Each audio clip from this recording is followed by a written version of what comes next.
Best varicose veins చికిత్సనే పొందండి. నొప్పి లేని చికిత్స కోసం సంప్రదించండి ఎబిస్ హాస్పిటల్. తను చేసిన తప్పు ఏంటంటే సార్, ఒక నడిపేవాడితో ఇల్లీగల్ ఎఫ్ఐఆర్ పెట్టుకుంది సార్. తనతో రిలేషన్కి వెళ్ళింది సార్. అసలు వినటానికి, ఆలోచించడానికి, ఊహించుకోవడానికే చండాలంగా ఉందండి. ఇది మీకు ఎలా తెలిసింది? ఎప్పటి నుంచి జరుగుతుంది ఇది? నాకు ఫస్ట్ కొంచెం డౌట్ వచ్చి తను నిలదీసి అడిగాను సార్. అడిగితే ఏం డౌట్ వచ్చింది? మీరు ఏం చూడటం వల్ల మీకు డౌట్ వచ్చింది? తను 6 months అప్పుడు జాబ్ చేసింది సార్, మానేసింది. ఎవరైతే జాబ్ చేసే వ్యక్తి ఉన్నారో అతను నేను కనుక్కున్నాను సార్. ఇదంతా అంటే నాకు విషయం క్లారిటీ వచ్చిన తర్వాతనే నేను మీతో పంచుకుంటున్నాను. అంత ఆధారాలతోనే మీరు మాట్లాడుతున్నారు ఈ రోజు మాతో? అవును సార్, తను ఒప్పుకుంటుంది సార్. నువ్వు నాకు నన్ను కేర్ చేయనప్పుడు నువ్వు నాకు అవసరం ఏంటి అని అంటుంది సార్. ఏం చెప్పాలి చెప్పండి సార్. కలికాలమా? నిజంగానేనండి, భయం వేస్తుంది కదా చాలా అండి.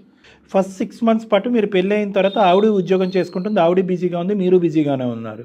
సో ఇది వంక కింద చూపెడుతూ ఆవిడ అలా కొట్టుకుపోతుందా, లేదంటే వాస్తవానికి ఇది ఒక నిజమైనటువంటి కారణం అనేది మీకు అర్థమవుతుందా? అంటే టైం ఇవ్వలే అని ప్రతి ఒక్కళ్ళు ఇలా చేస్తారా సార్? లేదండి, ఇవన్నీ కూడా లెస్ దెన్ 0.1% అన్నట్టే నేను అనుకుంటున్నానండి. ఇది ఎక్కడా జరగదండి. బిజీగా ఉన్నంత మాత్రాన సంబంధాలు బంధాలు తెంచేసుకుని ఇష్టం వచ్చినట్టు అడ్డదారుల్లో పోవటం అనేటటువంటిది ఎక్కడా జరగదు. తను నిలదీస్తే తన సమాధానం ఏంటో తెలుసా సార్? చెప్పండి. నన్ను నిలదీసే రైట్ లేదు అని చెప్తూ సార్. ఇంకొకటి తను అంటుంది, ఎక్కువగా నువ్వు నన్ను ఈ విషయంలో క్వశ్చన్ చేస్తే సార్ నేను సూసైడ్ చేసుకుని చచ్చిపోతాను, నీ పేరు రాస్తానని చెప్పి బెదిరిస్తున్నారు సార్.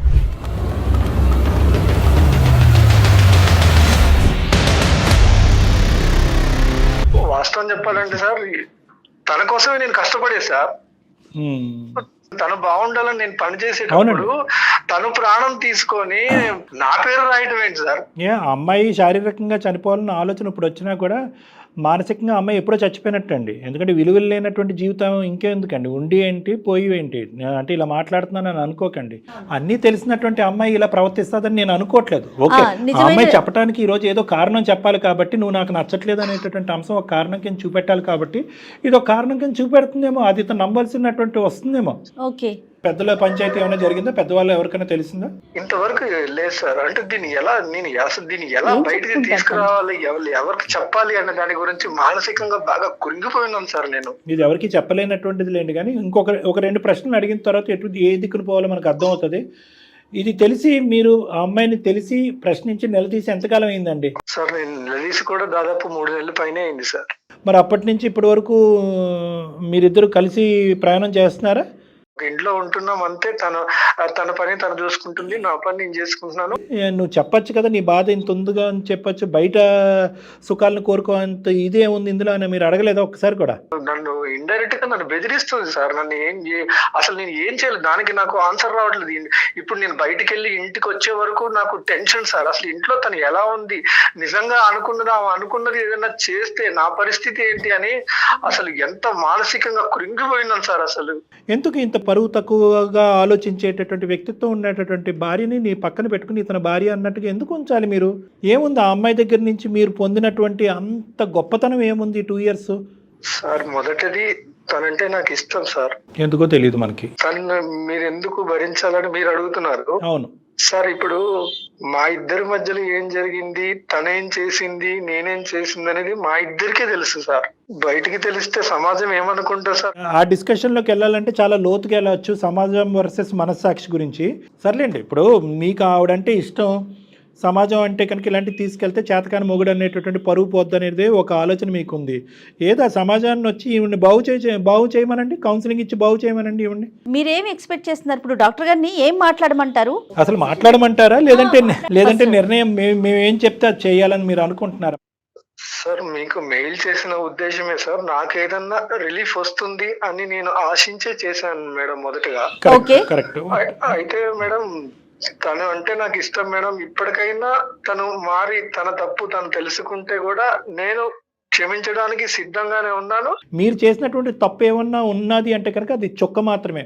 ఆ అమ్మాయి చేసినటువంటి తప్పు ఒక గీత లాంటిది. సో ఈ రెండిట్లకి చాలా డిఫరెన్స్ ఉంది. ఫస్ట్ అది మెంటల్గా తీసేసేయండి. ఈరోజు మేము మిమ్మల్ని అడిగే ప్రశ్న ఏంటంటే, మా సలహా మీకు ఇచ్చేస్తే ఫోన్ పెట్టేయచ్చా, లేదా భార్యతో కూడా మాట్లాడాలా? అసలు దాన్ని ఎలా తీసుకోవాలో నాకు అర్థం కావట్లేదు. కానీ మీరు మాత్రం ఒక్కసారి మీరు మాట్లాడి మీరు ఏదన్నా చేయగలిగితే నాకు ఏదన్నా చేయండి సార్. అది మాత్రం అంటే నేను డాక్టర్ ఫైనల్ గారు- గా నేను ఆశించేది అదే. కిషోర్ గారు అనేది ఏంటంటే మళ్ళీ తను యాక్సెప్ట్ చేయడానికి రెడీగా ఉన్నారు. ఆ అమ్మాయి మనసు మార్చుకొని ఇక మీదట ఇది జరగదు, రిపీట్ కాదు అంటే కనుక ఆయన యాక్సెప్ట్ చేయడానికి రెడీగా ఉన్నారు. అంతేనండి? అవును మేడం. మీరు చెప్పినటువంటి కారణానికైతే కనుక 99% ఆఫ్ ద కేసెస్లో నేను జయ గారు ఎందుకు వచ్చిన పాపం అయ్యా, ఎందుకు వచ్చిన భారం వదిలేయ్యా అని చెప్తాం. కానీ కేవలం ఒకే ఒక మాట మీరు అన్నారు, ఏంటంటే నా భార్యను నేను ప్రేమిస్తున్నాను అని అన్నారు. కాబట్టి మీలో ఆల్రెడీ ఆ క్షమాగుణం ఉంది. కాబట్టి ఆ అమ్మాయి ఏమన్నా మార్పులు చేర్పులు చూపెడుతుందేమో ఒకసారి గమనిద్దాం. లేదు ఇప్పటికి కూడా ఆ అమ్మాయి బ్లేమ్ గేమ్ ధోరణిలోనే నువ్వు బిజీ మెంటాలిటీ కాబట్టి నేను బిజీ అవుతాననే మెంటాలిటీలో ఈ అమ్మాయి మాట్లాడితే మాత్రం కౌన్సిలింగ్ మార్పు ఆ అమ్మాయికి కాదు, కౌన్సిలింగ్ మార్పు మీకు రావాలి. ఆ విధంగా ఓపెన్ ఎండెడ్గా ఇస్తేనే మేము ఆ అమ్మాయితో మాట్లాడతాం. మెట్టు దిగండి, మరీ దిగజారిపోకండి, ఫోన్ కలపండి. మీరు ఒకసారి ఆవిడతో మాట్లాడి మేము ఉన్నామని చెప్పి మాకు అంటే డాక్టర్ గారికి అప్పచెప్పండి అండి, మాట్లాడతారు. సరే మేడం. రైట్. దయచేసి లైన్ లో వేచి ఉండండి. అంత బిజీ ప్రతి ఒక్కరం ఉంటాము అనేది మీరు అన్నారు చూడండి, ఒక క్వాలిటీ టైం అనేది ప్రతి ఒక్కరం ఇవ్వాలి. అందుకోసం ఆవిడ తీసుకోవాల్సిన నిర్ణయం అయితే ఇది కాదు కదా కళ్యాణ్ గారు.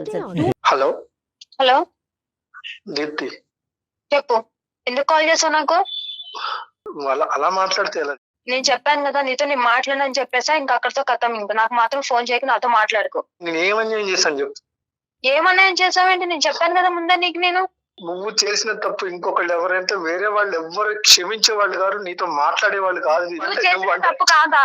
ఎన్నిసార్లు నీకోసం ఎంత ఘనంగా వెయిట్ చేశాను. ఏ రోజైనా నాకు టైం ఇచ్చావా? నా లైఫ్ తో నువ్వు ఆడుకుంది నువ్వు. నీకు జాబు, నీకు శాలరీ, నీకు డబ్బే కావాలంటే అవసరంలో పెళ్లి చేసుకోవద్దు. నా లైఫ్ స్పాయిల్ చేసిన చాలు. ఇప్పుడే పెళ్లి చేసుకున్నప్పుడు ఇట్లే ఉన్నావు, రేపొద్దున నా పిల్లలు పుడుతున్న పరిస్థితి ఏంటి? నేను ఎవరి కోసం కష్టపడుతున్నాను? నా భార్య బాగుండాలి, రేపొద్దున పుట్టే పిల్లలు బాగుండాలి, మన లైఫ్ బాగుండాలి, లగ్జరియస్ లైఫ్ రావాలి, అన్ని రకాలుగా బాగుండాలని నేను కోరుకుంటున్నా. తప్పు లేదు దీప్తి. అంటే నా వైపు నుంచి అయితే నేను ఎటువంటి నీకు హాని చేయలేదు. నీకు కళ్ళలో కూడా దీప్తికి అన్యాయం చెయ్యాలనేది ఆలోచన కూడా నేను రానివ్వను.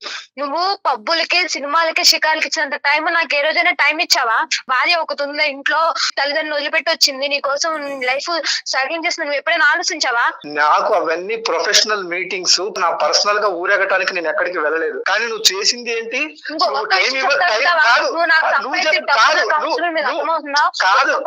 నాతో ప్రేమగా మాట్లాడు, నాతో ఉండు. సంపాదించే డబ్బు నాకు అవసరం లేదు. అంటే బిజీగా ఉన్న భర్తలందరికీ కూడా భార్యలు ఇలానే చేస్తారా? నేను దేనికి సమాధానం చెప్పినంత అవసరం లేదు. ఎవరైనా సరే జాబ్ చేసే పర్సన్ పిల్లలతో ఉండట్లేదా? టైం స్పెండ్ చేయట్లేదా? చెప్పు. నేను ఏదైనా ఫంక్షన్ కి వెళ్తుంటే నీ మొగుడేడమ్మా అని చెప్పి అడుగుతున్నారు. నేనేం సమాధానం చెప్పను? నాతో ఉండట్లేదు, బయట వాళ్ళతో తిరుగుతున్నా, నేను చెప్పాలి, చెప్పుకోను సమాధానము. నేను ఎవరితో తిరిగా నా నేచర్ ఆఫ్ డ్యూటీ, నా నేచర్ ఆఫ్ బిజినెస్, నా నేచర్ ఆఫ్ ప్రొఫెషనల్ వర్క్ నాది డిఫరెంట్. ప్రతి ఒక్క మనిషికి ఒక్కొక్క వర్క్ లో ఒక్కొక్క లైఫ్ స్టైల్ ఉంటుంది. నన్ను అర్థం చేసుకుంటావేమనుకున్నావు, కానీ నువ్వు చేసిన పనికి సమాధానం ఏంటి? నన్ను నువ్వు మానసికంగా కృంగదీసి నువ్వు చేసిన పని సమాధానం చెప్పు. సమాధానం చెప్పు. 3 నెలల నుంచి నరకం అనుభవిస్తున్నా తెలుసా నీకు? ఫైనల్ గా ఒక విషయం చెప్తున్నా నేను. కానీ నువ్వు ఎన్ని చేసినా గానీ నేను క్షమించగలుగుతున్నానంటే నువ్వు అంటే నాకు ఇష్టం కాబట్టి. సరే, తెలిసి చేసావా తెలియక చేసావా నేను దాని గురించి నేనేమో దాని గురించి పూర్తి డీటెయిల్స్ కి వెళ్ళట్లేదు. నేను దాని గురించి నేను ఇప్పుడు ఆలోచించట్లేదు. మానసికంగా చచ్చిపోయి ఉన్నాను. ఒకటే ఒక కారణంతో, ఒకటే ఒక సమాధానం ఏమైనా దొరుకుతుందని చెప్పేసి నేను డాక్టర్ గారికి వాళ్ళకి నేను ఒక్క మెయిల్ పెట్టాను.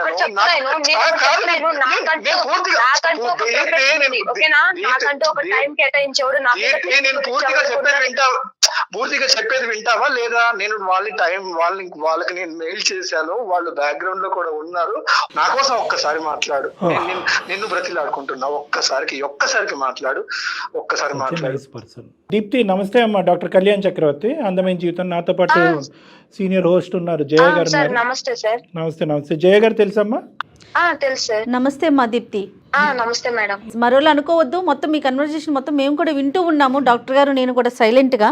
మరి ఇంత చక్కగా మాట్లాడుతున్నా నువ్వు, మా ప్రోగ్రామ్ చూసేటటువంటి వాళ్ళు కూడా ఇటువంటి పక్కతో పడుతున్నారు అనేటటువంటిది మాకు చాలా బాధ కలిగిస్తుందమ్మా. అంటే మేము 4 పాఠాలు నేర్పించడానికి మేము ఈ కార్యక్రమం మొదలు పెడితే నీలాంటి తెలివైన చదువుకుని ఉద్యోగం చేసేటటువంటి ఆడపిల్లలు కూడా ఇలా పక్కదోవలోకి వెళ్ళి పిచ్చి పనులు చేస్తే ఏంటమ్మా అర్థం? సార్ నేను జాబ్ చేశాను సార్, నా భర్త ఇబ్బంది పడిపోతున్నాడు, నా భర్త టైంకి తినట్లేదని చెప్పి నేను 6 నెలలు జాబ్ చేసి మానేశాను సార్ నా భర్త కోసము. ఓకే, మంచిది. నీ భర్త నీతో పాటు టైం స్పెండ్ చేయాలని ఉండటం అనేది కరెక్టే. భర్త టైం స్పెండ్ చేయట్లేదు అనేది కూడా అతను ఒప్పుకున్నాడు. అంత మాత్రాన ఈ రాంగ్ ఫ్రెండ్షిప్స్ బిల్డప్ చేసుకుని వెళ్ళిపోవటమేనా? అదేనా మీ తల్లిదండ్రులు మీ పెద్దవాళ్ళు నీకు నేర్పించింది? దాన్ని నువ్వు సమర్థించుకుంటున్నావా? ఈ వేరే వ్యక్తితో ఫ్రెండ్షిప్ రిలేషన్షిప్ ఏదో పెట్టుకున్నావు, నాకు తెలియదు ఏంది అన్నది, ఆ వివరాలు కూడా నేను అతన్ని అడగలేదు, నీ నోటు ద్వారా విందామని. అదేనా పరిష్కారం ఈ సమస్యకి? ఎందుకంటే ఇవ్వని నాకు టైం నాకు ఆడిస్తున్నాడు సార్. ఎందుకంటే ఇంట్లో ఉండి పిచ్చిదాన్ని అయిపోయాను సార్. ఎప్పుడో మార్నింగ్ వెళ్తాడు, ఈవినింగ్ వస్తాడు. నేను ఒక భార్య ఉన్నదాన్ని, ఒక పిచ్చిదాన్ని ఉన్నదాన్ని పట్టించుకోవాలి కదా సార్. నేను ఏమైనా షాపింగ్ సిరాకులకి ఏమైనా తిరగమని చెప్పట్లేదు, నాతో 10 నిమిషాలు ప్రేమగా మాట్లాడమని చెప్తున్నాను సార్. ఇక్కడ నీకు ఒక భర్తను పెట్టుకుని అటువైపు డైవర్ట్ అవటం అనేది తప్పు. కానీ ఈరోజు ఇంకొక మాట చెప్తే అతను గుండె అయిపోయి చచ్చిపోయేటట్టున్నాడు నీ భర్త. ఒక రెండు విషయాలు అడుగుతాను, క్లారిటీ. సరే, భార్యకి ఒక టైం ఇవ్వనోడు పెళ్లి చేసుకోకూడదు, సన్యాసికి ఉండిపోవాలి ఇంకంతే. కాదు దీప్తి, డబ్బు అనుకున్నవాడు డబ్బులోనే ఉండాలి. ఎందుకు మాలాంటి జీవితాలు కట్నాలు చేసుకుని ఎందుకు అమ్మాయిల జీవితం నాశనం చేయడం ఎందుకు సార్?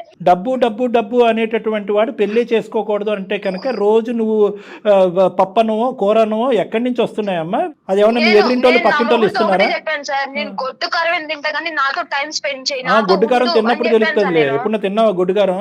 డబ్బులు సంపాదించేవాడైతే డబ్బులు పెళ్లి చేసుకో, ఉద్యోగాన్ని నచ్చేవాడైతే ఉద్యోగాన్ని పెళ్లి చేసుకో అనేటటువంటి మాటలు అంత సులభంగా లేదమ్మా ఈ రోజులు, ఈ కాలంలో.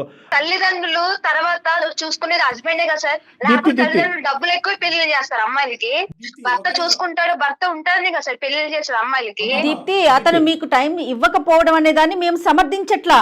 ఖచ్చితంగా మీకు టైం ఇవ్వాల్సిందే. కానీ దానికి ఇదే మీరు పరిష్కారం? ఇది 2 చాప్టర్స్ కింద మాట్లాడుకుందాం. కొద్ది కూల్ డౌన్ అవ్వు అమ్మా. ఎందుకంటే ఇది నలుగురు ముందు పెట్టేటటువంటి పంచాయతీ కాదు. మీ తల్లిదండ్రుల వరకు వెళ్ళలేదు, అతని తల్లిదండ్రుల వరకు వెళ్ళలేదు. ఇది అందమైన జీవితం అనేటటువంటి ఈ వేదిక మీదే ముగించాలి అనే మంచి ఉద్దేశంతో మేము ఇక్కడ మాట్లాడుతున్నాం. 2 కాన్సెప్ట్స్ కింద మాట్లాడుకుందాం. ఒకటి టైం ఇవ్వకపోవటం, రెండోది నువ్వు సో కాల్డ్ సంబంధం పెట్టుకోవటం. ఈ 2 వేరే అంశాలు. టైం కేటాయించకపోవటం వల్ల సంబంధాలు పెట్టుకోవాలి అనుకుంటే ప్రపంచంలో ఒక్క కుటుంబం కూడా సవ్యంగా ఉండదు. ఎవరైతే కనుక నిన్ను ఎక్కించుకుని ఆఫీసులో దింపేటటువంటి ఒక వ్యక్తితో నువ్వు ఒక కనెక్షన్ పెట్టుకోవటం అనేది కరెక్టా అని మేము అడుగుతున్నాం. చేయకూడనటువంటి తప్పు ఏమన్నా చేసావా? నార్మల్ గా మాట్లాడుతూ నార్మల్ గా ఉంటాం సార్, అంతే. రిలేషన్ అంతా కూడా ఏం లేదు సార్. వాళ్ళకి ఆల్రెడీ మ్యారేజ్, పిల్లలు ఉన్నారు సార్. నాతో టైం స్పెండ్ చేస్తున్నారు, నన్ను అర్థం చేసుకుంటున్నారు, అండర్స్టాండింగ్ ఉంది కాబట్టి ఉంటున్నాను సార్. నేను మీ ముందే ఇట్లా మాట్లాడుతుందంటే సార్, నా ఇంట్లో ఒక్కడున్నప్పుడు పరిస్థితి ఏందో మీరు ఒక్కసారి ఆలోచించండి సార్. నంగనాచి మాటలు మాట్లాడుకో, అర్థమవుతుందా? నేను ఎన్ని రోజుల నుంచి నేను నరకం అనిపిస్తున్నాను ఇంట్లో, నాకు తెలుసు. నువ్వు నరకం చూసావా, నేను నరకం చూసాను అనేది నా అంతరాత్మకి తెలుసు, పైన భగవంతుడికి తెలుసు. గుర్తుపెట్టుకో. నీ అంతరాత్మకి సమాధానం చెప్పు, నీ అంతరాత్మకి సమాధానం చెప్పు చాలు. నువ్వేం చేసావో, ఇన్ని రోజులు నీ గురించి నేను టార్చర్ అనిపించానో నాకు తెలుసు. టార్చర్ అనిపించావు ఏం చేశాడమ్మా? ఉద్యోగం చేసుకున్నాడమ్మా. ఆ ఉద్యోగంలో డిమాండ్ అతనికి ఏమి సరదా ఎక్కి కొవ్వెక్కి ఆఫీస్ లో కూర్చోట్లేదు. ఎప్పుడు ఇంటికి వస్తానా నేను? ఎంత టైం మనతో పాటు రాదు సార్. మనం ఉన్న రిలేషన్షిప్ లో నాకు టైం అనేది ఉంటుంది సార్. మీరిద్దరు కలిపి సముద్రం అంత ప్రయాణం చేయాలి. 2 సంవత్సరాల్లో ఏమి మూడు ముచ్చటేమి కాదు. జీవితాంతం సుఖపడేటటువంటి దానికి ఓపిక ఓర్పు ఉన్నప్పుడే మీరు కష్టపడతారు. Make hay when the sun shines అంటారు పాత సామెత. అతను కష్టపడుతున్నాడు.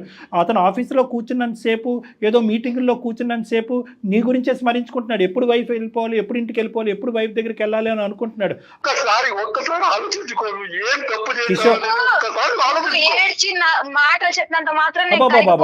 నీ మనసు కరగదులే, నీ మనసు ఎలాంటిదో మాకు తెలుసులే. కానీ దీప్తి, ఒకే ఒక మాట ఇదే. కానీ ఈరోజు కిషోర్ కాకుండా నువ్వు మాకు ఈమెయిల్ పెట్టుంటే, ఏమని ఈమెయిల్ పెట్టుంటే, సార్ మేము చాలా బిజీగా ఉంటున్నాడు మా భర్త, ఒక క్షణం కూడా నాతో టైం స్పెండ్ చేయడానికి లేదు, పని ఉద్యోగం డబ్బులు అనుకుంటూనే తిరుగుతున్నాడు, నా మొగుడు నాతో టైం స్పెండ్ చేయకపోవటం వల్ల నేను మనస్తాపం చెందాను, బాధపడ్డాను, డిప్రెషన్లో ఉన్నాను, ఒక్కసారి ఫోన్ చేసి నా భర్తతో మాట్లాడి నా భర్తను నాతో టైం స్పెండ్ చేసేటటువంటి విధంగా ఉంటుంటే కనుక నీకు 4 కొబ్బరికాయలు కొట్టి దండం పెట్టి అతను మార్చి ఇచ్చి ఉండేవాళ్ళం. కానీ అతను పద్ధతి కరెక్ట్గా లేదు అని చెప్పి నీకు నువ్వుగానే నిర్ణయాలు తీసేసుకుని, మీ నాన్న బిజీగా ఉన్నాడని చెప్పి మీ అమ్మ నిర్ణయం తీసుకుంటే ఎలా ఉంటుందమ్మా ఇదంతా? వ్యవస్థ ఏమన్నా నిలబడుతుందా? సంసారాలు కాపురాలు ఏమన్నా నిలబడతాయి? మీ అమ్మ నాన్నని పిలు, మీ ఊరు ప్రజలందరినీ పిలు. ఎవరైనా కూడా ఈరోజు కిషోర్ చేసేటటువంటిది తప్పు అని ఎవరు అనరు. నీ అంతరాత్మకు తెలుసు కిషోర్ తప్పు చేయలేదు అని చెప్పి ఇప్పుడే కష్టపడాలి అనే ఆలోచనతో వెళ్ళినటువంటి అట్లా వ్యక్తులు తప్పు కాదు.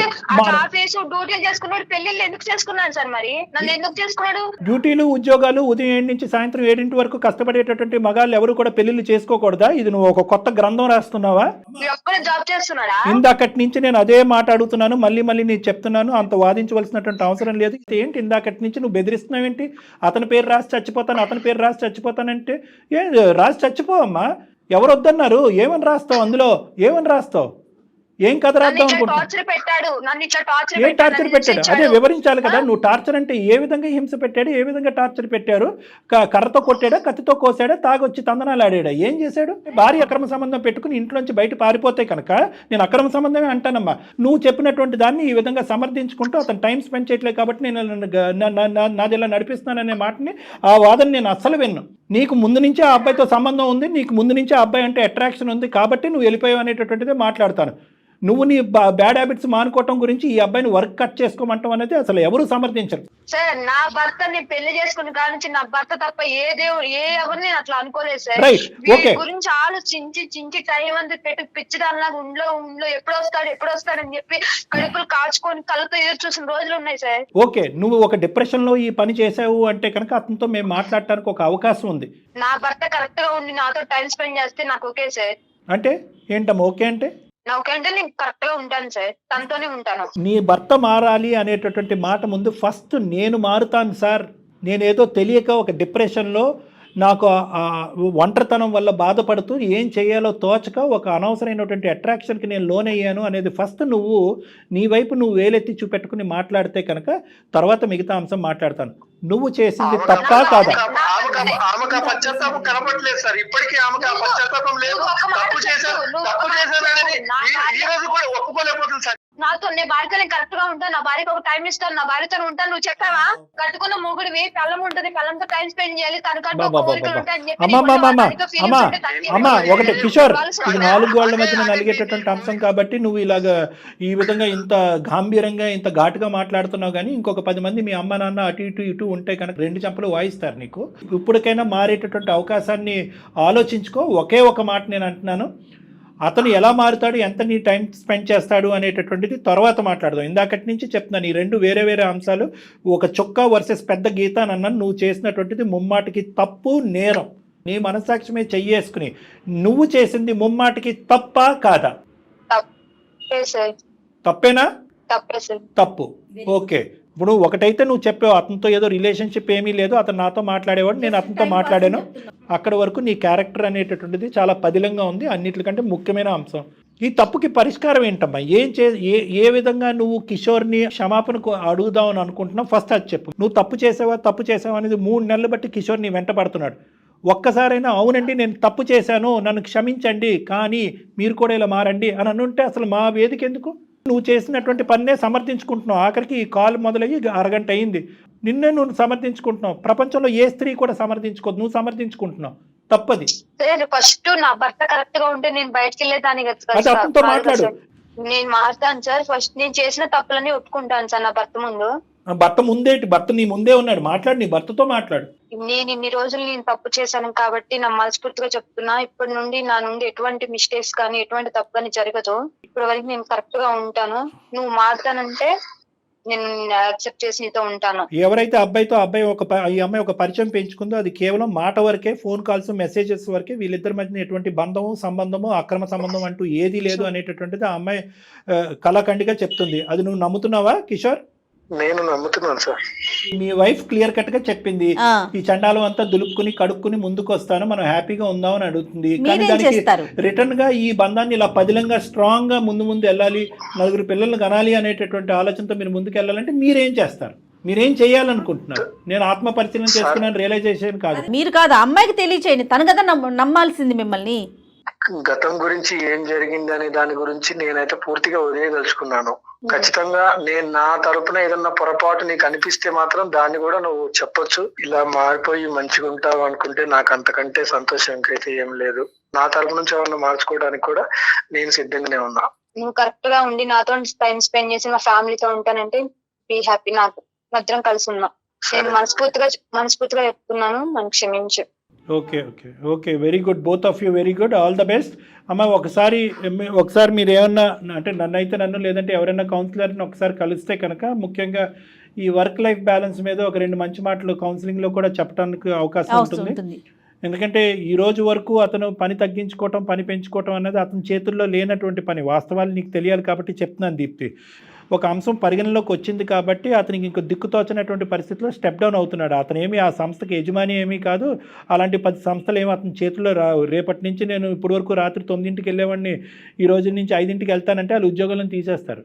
సో కాబట్టి ఏంటంటే ప్రాక్టికాలిటీ ఆఫ్ ద సిచ్యువేషన్ కూడా నువ్వు అర్థం చేసుకోవాలి. మీరిద్దరూ అది నా దగ్గర నుంచి వినాలి అనుకుంటే 1-2 సార్లు మీరిద్దరు కలిసి నా దగ్గర రండి, అది కూడా నేను మీకు సూచిస్తాను. ఓకేనమ్మా? సరే రైట్ దీప్తి అండ్ కిషోర్ గారు, thank you madam. All the best అమ్మా. నిజంగా భయపడ్డాను జయ గారు, ఇది ఇంకో విధంగా ఎండ్ అవుతుందేమో అని చెప్పి. అంటే అంతా అయిపోయింది అని అనుకున్నాను. రైట్ ఎనీహౌ ఒకసారి మీ దగ్గర కౌన్సిలింగ్ వస్తే మీరు ఏదైతే చెప్తున్నారో వర్క్ లైఫ్ వర్క్ లైఫ్ది అది మాత్రం కొంచెం క్లియర్గా చెప్పండి కళ్యాణ్ గారు. నమస్తే.